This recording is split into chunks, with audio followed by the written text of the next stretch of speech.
nation is facing one of the greatest contradictions of our time. The blood of men and women who paid the ultimate price to make sure that there is a restoration of democracy in Uganda is crying out and crying out loud. It continues to call upon the unfulfilled promises, the broken promises and the blatant lies that have been ongoing in our country. We have seen this throughout the 35 years of blood and tears under the repressive regime of blood and tears under President Museveni. When he moved to remove the age limit from the constitution and crown himself president for life, it began as a joke. In fact, he initially dismissed it. He denied it in the beginning, but it took only a few weeks before the parliament was raided, members of parliament were bribed, and some of our people were killed fighting for the survival of the remaining of our constitutional order. Many of the Ugandans, you and I, thought that this was the worst we had seen. Nobody believed that there was any worse anybody would do to stay in power. But now we all see that a dictator will go to any height and any depth to keep in power. Museveni, like all dictators before him, is determined to keep in power at any cost. He does not care what happens to Uganda or Ugandans, for as long as he still occupies the State House. Fellow Ugandans, I'm reminding you that Museveni is at it once again. He recently met the Electoral Commission and he gave them orders to organize what he called a scientific election. Using the coronavirus as an excuse, he is banning public rallies and other aspects of a normal election as we all know them. I want to tell you that no Ugandan should be fooled into believing that Museveni is doing this for the safety of Ugandans. Because as we speak right now, most urban places are filled with people. No social distancing, no nothing. And if you want to prove the words I'm saying, you go to Chikubo, go to Natete, or go to any urban center that you can reach fast. We have seen normal elections going on, ladies and gentlemen. We've seen them in Malawi, we've seen them in Burundi, and as we speak right now, in America, a place that is much more affected by the COVID-19 pandemic is having elections this year in 2020, and they're having normal elections. In fact, yesterday, the US president was holding a public rally. Therefore, we should not be fooled, and Ugandans should not be taken for fools. As you all recall, ladies and gentlemen, there was no coronavirus when our consultation meetings were stopped. There was no coronavirus when Museveni personally ordered for the blocking of all our shows. So we must all by now be knowing that what Museveni fears are the people and not the COVID-19. He is hiding under the COVID-19 now, just like he was hiding under the Public Order Management Act then. He fears the people.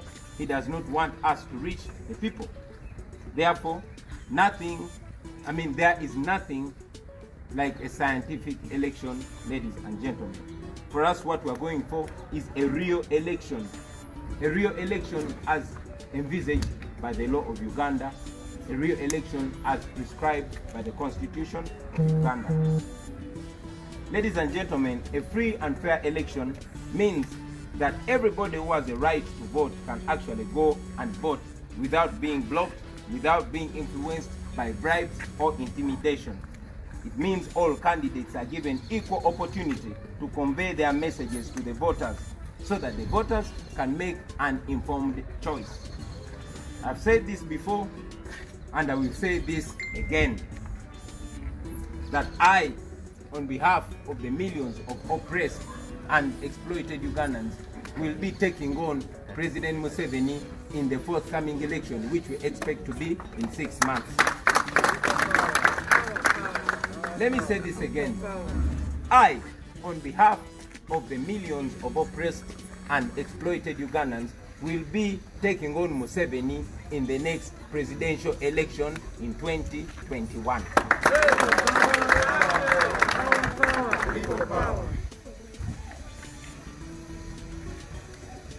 Let me also use this opportunity, ladies and gentlemen, to put President Museveni on notice. Mr. Museveni, you might have forgotten what you said in 1980, but we have not forgotten. You, Museveni, put Obote on notice on the eve of the 1980 election. You said that if Obote rigs the election, you will go to the bush and fight against him. We have come to that point right now, yet again. And we are telling you that you either organize a free and fair election or step down peacefully. I say that again. We are telling you that you either organize a free and fair election or you step down peacefully. But if you continue provoking Ugandans, Ugandans will rise up against you and you will end up in the dustbins of history, like your friend Gaddafi, like your friend Mobutu, and like your friend Omar el-Bashir. So take this as a word from Uganda. Thank you for listening to me, ladies and gentlemen, and I will say this again in a local language, particularly in Uganda.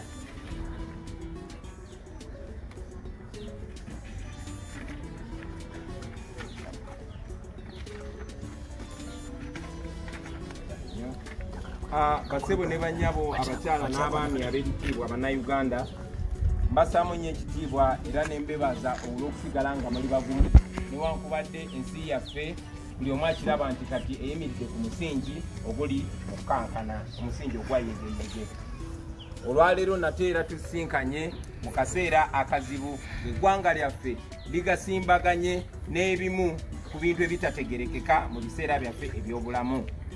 Omusaayi gw'abaami n'abakyala abaafa nga balwanirira enfuga ey'eddembe, nga balwanirira demokrasi, ne kaakano gukaaba gutukaabirira nga gubanja ebyo ebisuubizo ebitatuukirizibwa, nga gubanja ebintu ebyatugambibwa nga bya bulimba, era nga guwakanya obulimba obw'enkukunadde obubadde era obugenda mu maaso olwaleero. Kino tukirabye okumala emyaka 35, emyaka egy'amaziga n'omusaayi, emyaka egy'okunyigirizibwa n'okufuga nga tufugibwa mundu, nga tufugibwa Museveni n'abayeekera be abaawamba eggwanga lyaffe mu 86 era nga bakyatufuga mu nfuga ey'otunyigiriza. Museveni bwe yaleeta olukwe olw'okukyusa ssemateeka okugyawo ekkomo ku myaka, abantu bangi baali tebakikkiriza, kyalinga ekyokusaaga. In fact naye kennyini yasooka kyegaana n'agamba abo abaali bagamba okugya ekkomo ku myaka baali beewuusa, baali babuliddwa byakola. Naye tewaayita wiiki ziwera 3 paliamenti n'erumbibwa, ababaka ba paliamenti abamu ne bagulirirwa, n'abantu baffe bangi ne battibwa, era okukakana nga constitution yaffe bamaze okugitaganjula. Bannayuganda bangi nnyo baali balowooza nti kyekintu ekyo ekisingayo obubi ku bintu ebisobola okubaawo. Naye njagala obategeeza nti nakyemalira yenna mu nsi abeera mweteefuteefu. Badiramu nti njagala obategeeza nti nakyemalira yenna mu nsi abeera mweteefuteefu okugenda ku buli levo okulaba ng'asigala mu buyinza. Era y'embeera y'emu President Museveni nga bannakyemalira bonna abamusookawo, mweteefuteefu okukola buli kyambyone, okukola buli kikolobero okulaba ng'asigala ng'ali mu State House, ate nga kino akikola ng'awakanya amaloboozi ag'abantu agoogera ekyenjawulo. Bannayuganda bannange mwenna, Museveni neera kati kyaliko. Mwenna mwakitegedde nti yayita akakiiko k'ebyokulonda n'akawa ebiragiro, n'abagamba bagende bategeke okulonda ku ye kwe yayita scientific election. Mwakitegedde nti basazeewo okuweera enkuŋŋaana z'abantu n'okuweera byonna byonna oba emitendera gyonna okulonda okw'amazima n'obwenkanya okutambulira nga bwe tukumanyi. Njagala obategeeza nti tewali munnayuganda yenna alina kukkiriza kusiruwazibwa. Tewali Munnayuganda yenna alina kukkiriza kulimbibwalimbibwa. Kino Museveni akikola kutaasa bulamu bw'Abannayuganda. Muze mukiraba baganda bange, weewaawo ffenna tulwanyisa obulwadde, ffenna tulwanyisa coronavirus. Naye tewali muntu yafudde coronavirus mu Uganda naye ng'abattibwa. Abasajja ba Museveni abattiddwa olw'effugabbi bangi nnyo.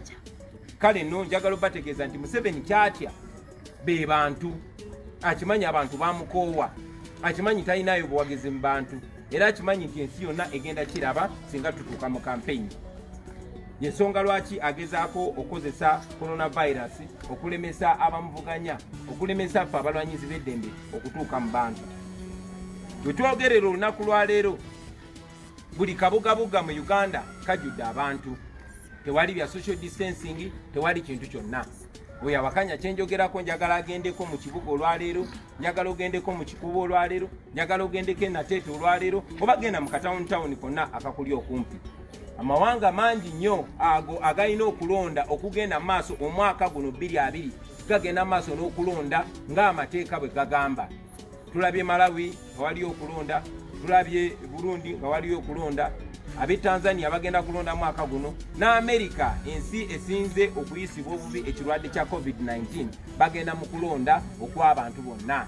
Era nejjo President Trump yabadde ku Rally ng'ayogera ey'abantu abangi.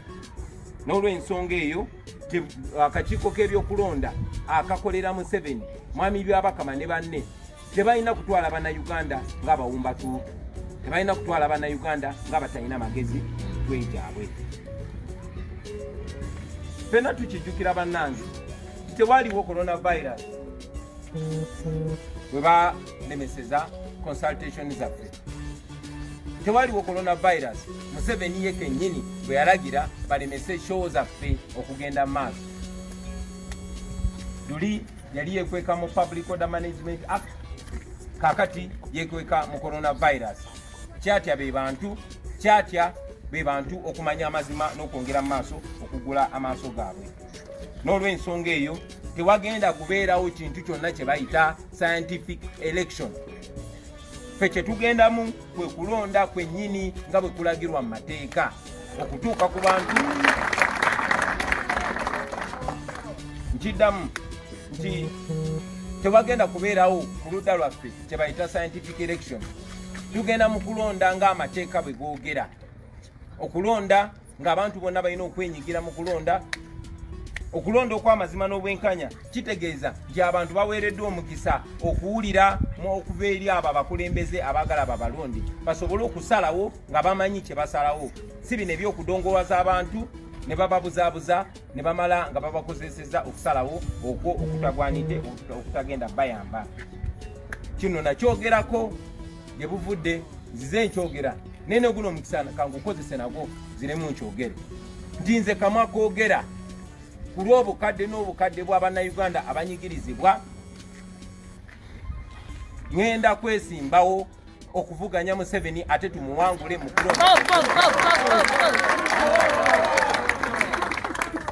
okulonda ffe kwe tugendamu okulonda okwawandiikibwa mu ssemateeka, okulonda amateeka,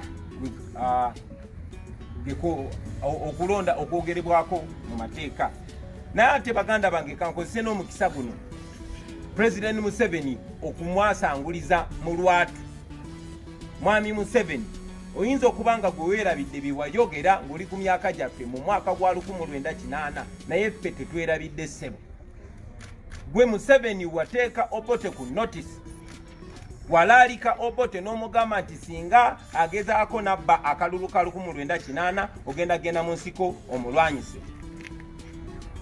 Kati emyaka gyekulunguludde giwezaana tukomyewo mu masaŋŋanzira ge gamu. Era twagala okutegeeza ssebo nti oyina emikisa ebiri gyokka. Either mutegeke okulonda okw'amazima n'obwenkanya Bannayuganda basalewo tukuwangule mu ddembe ogende omule mu ddembe, oba biveeko oritayalinge ove ku ntebe y'Abannayuganda. Ekyo bwe kinaakulema ssebo, Bannayuganda bajja kusitukiramu beebeereremu naawe omalirize nga tukusudde mu kasasiro w'ebyafaayo nga kyaliwo Gaddafi, nga kyaliwo Mobutu, nga kyaliwo gwe baakajjako Omar el Bashir. Ebigambo njagala bitwale nga biva mu bannayuganda ate nga babikugamba wakati mukuwa ekitiibwa naye ate ng'era babikugamba tebakutya kubanga naawe oli munnayuganda. Mwebale nnyo kumpuliriza abasebo ne bannyabo. Mukama abeere naawe.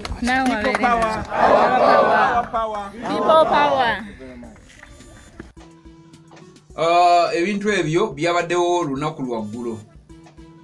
Ebyo bye muwulidde bya Bobi Wine yakoze press conference naye nti byabadde biwanvu nnyo. Just ngenda bawangako kubanga byabadde bigambo bingi ddala. Banna People Power bayogedde ebigambo eby'enjawulo babadde bangi naye Bobi Wine kyasinze okusaako essira yagambye President Yoweri Kaguta Museveni either ategeke okulonda mu mirembe awangulwe oba akkiriza ateekewo entebe mu mirembe. Bwe kitaba si kyo omukulu nga omwewuliridde yagambye ajja kgenda mu kasasiro w'ebyafaayo. Akitegedde nagezaako nga Gaddafi, nagezaako abantu ba Mobutu, nagezaako abantu ba Bashir. Era nayongerako nti waliwo amawanga agagenda okulonda nga si scientific election nga USA, Malawi, ebintu ababitegese oba nga byo bikola. In fact yayongereko nti USA already campaign zigenda kutandika. Kale byebyo bya Bobi Wine sigenda kwongerako nnyo bingi mubiwulidde. Banna People Power babadde bayogedde bangi nnyo era ngenda obolyawo mu maaso awo nja kubawanga ebintu mpolampola kubanga twamaze ebbanga lyabadde ddene nnyo. Nga omanyi press conference abantu bayogedde babadde bangi ddala. Webale nnyo webalire ddala tuliwo okukutuusaako amawulire ag'ensonga okusinga. Tetuwa nnyo bintu bitalina makulu, tetubiwa nnyo makulu budde. Kati ebintu ebimu ebirina amakulu eyo nsonga nkulu omusajja yabadde ayogera. Akitegedde. Tuli mu kaweefube wakulwanyisa kirwadde ekya ssenyiga. Teweerabira okuteekako ka masiki kantu kano. Teweerabira okunaaba mu ngalo buli woolaga. Teweerabira okubeera nga weewala okuyigenda mu bifo ebyomugotteko abantu abangi. Olw'ensonga nti bw'onooba nga weekumye ng'oli mulamu obulamu bujja buba busobola okuba nga butambula bulungi. Ebyo byabadde olwaggulo. Oyinza okunsonyiwamu olw'okubikuwa kati ssaawa zino naye tusooka nnyo okwetegereza n'ebimu nga tulabanga mu butuufu obadde olina kufuna ebyo bya ddakiika 2:15 si nti ofune ebya ssaawa nga 5 okitegeera kuba babadde bangi naye ebigambo ebyamakulu eby'omukulu ow'ekitiibwa Robert Kyagulanyi Ssentamu alayidde okufaana obutanyagwa nti olw'abantu abali oppressed, abantu abanyigirizibwa millions ne millions z'abantu mu Uganda agenda kwesimbawo. Ekyo yakyogedde eggulo era nakkaatiriza. N'olwekyo temugamba mbu simanyi omukago mukugenda kumujja kumulamwa. Yagambye okufaana obutanyagwa agenda kwesimbawo ate agenda kuwangula President Yoweri Kaguta Museveni. Come 2021 tunagenda okuyingira omwezi nga ogwokuna nga tulina omukulembeze mulala Kyagulanyi Ssentamu ng'ali mu State House oba tunagisa magere Nakasero n'entebe yaba alina obusobozi obusalawo bugamba nti kati kambeere wano bakankole bwenti. Kale tuliyambala engule. Mukama Katonda abankuumire. Dadias Preschool bali bunnamwaya. Essomero eryo ndikkaatiriza kubanga bwe ekintu ekyamakulu ky'osobola okuwa omwana wo mu bulamu bw'ensi eno naye oba tomuwadde byonna nyinza okujjukizaako nga Jeno Kasirye Gwanga yagamba abaana be yabasomesa. Twamubuuzanga nti owaayo ekyobugagga kikyowadde omwana abaana nga tobawalekedde byabugagga kuba faamu ye yagiwa Camp David eyo military barracks gundi yeeyo yagiwa Camp David faamu ennene nnyo kati naye yagamba abaana yabasomesa. Omwana nga muto mutwale ku Dadias Preschool ayogera ennimi 10 nga muto gwe kyomuwe waka bamakinga sure nti omwana alya kino akola bwati ne bakitwala. So mutwale eyo Dadias Preschool bali munnamwaya. Pozi senga Kezi yakulanama ali Kigo bw'ova ekajjansi oluguudo lugenda eggaba bw'osobola okumusanga wokka kisobola okubeera nga kikwanguyira nnyo ebitungo bitambuza bulungi mu ngeri emu oba endala ebyobulamu obwa bulijjo obimanyi obulamu obwa bulijjo buno bwe tutambulira bulimu ebiwonvu n'ebikko ensi gye tulimu yakubeera ng'oli mumanyi ng'oli informed yensi gye tulimu nga tokaddiwa kintu kimu ky'olina okukola wuliriza 97.7 Record FM genda ku Facebook page yaffe genda ku Instagram genda ku Twitter genda sokola liking Facebook page 97.7 Record FM kyobola kugamya ensi etambula n'okumanya bw'onoba tomanyi ng'ate n'okukaddiwanga you don't get entertained ojja kuba oli walala nnyo kale jangu ku kibanja ekyo ojja kuba osobola okuba ng'ofuna buli kimu kye weetaaga tulina programu ezisomesa programu enyuvu ezisanyusa ate ennungi ennyo mbagala nnyo Big Bro Jamal Gemanya genda subscribing a public media that is our sister channel it's in English go and hit the subscribe button so notification button ojja kuba osobola okufuna all what we upload please go and subscribe kakando akatono kakando bokakoleza bwe kaba kaaka ne kakoleza kakanda akala that is amagezi golina bobanga osobola okugawaayo ku muntu omulala gano tikagenda kuvaako you get nti kitegeeza kanda eno bwebe yaka nokoleza kanda endala eno tegenda zikira eyiyo eyaka bera muntu nga osobola okuyamba mu society ngo osobola okuyamba you buy Uganda build Uganda yamba bannaffe fe okitegeera nti tuyambe kubanga bobo ndaba kitegeeza onyambe ne bobo subscribe nzo yambye muna Uganda deka mukutitiza nnyo bintu bitali bya wano naye nga teka mu bwongo nti kakando ne bwe kakoleza kakanda akalala tekayina kano tekazikira kali kasigala kaaka ne kali ne kaaka webale nnyo webali ddala Mukama Katonda akunkumye.